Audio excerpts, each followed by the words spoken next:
கோவையில் கல்லூரி மாணவி கூட்டு பாலியல் வன்கொடுமை வழக்கில் கைதான 3 பேர் மீதும் பாய்ந்தது குண்டர் தடுப்புச் சட்டம். இது பற்றிய கூடுதல் தகவல்களை செய்தியாளர் கார்த்திக் விவரிக்க கேட்போம். கார்த்திக், முழு விவரங்கள் என்ன?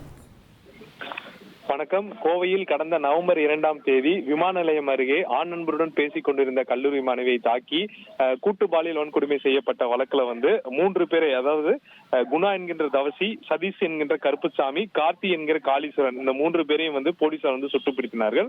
அண்மையில் இவர்கள் மீதான 50 பக்க குற்றப்பத்திரிகையை கோவை மாநகர காவல்துறை நீதிமன்றத்தில் தாக்கல் செய்திருந்தாங்க. இந்த சூழல்ல இந்த 3 பேரும் மீது குண்டர் தடுப்பு சட்டத்தில் கைது செய்து அதற்கான ஆவணங்களை கோவை மத்திய சிறையில் இருக்கக்கூடிய அவர்களிடம் ஒப்படைக்கப்பட்டிருக்குது. 1 வருடம் ஜாமீனில் வெளிவர முடியாத அளவிற்கு இந்த குண்டர் தடுப்பு சட்டமானது போடப்பட்டிருக்கு.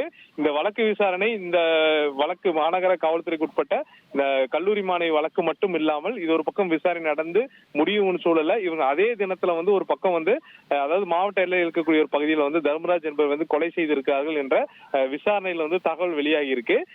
இது தொடர்பான வழக்கும் அடுத்த கட்டம் நகருக்கு முன்பு இவர்கள் மீது இந்த குண்டர் தடுப்பு சட்டம் போட்டது மிக முக்கியமாக பார்க்கப்படுகிறது. மேலும் இவர்கள் இந்த வழக்கானது இவர்கள் 1 வருடம் ஜாமீனில் வெளிவராமல் இருப்பதற்கான இந்த நடவடிக்கை என காவல்துறை தரப்புல ஒரு தகவல் கொடுத்திருக்காங்க. தகவல்களுக்கு நன்றி கார்த்திக். இனி செல்லும் இடமெல்லாம் செய்தி.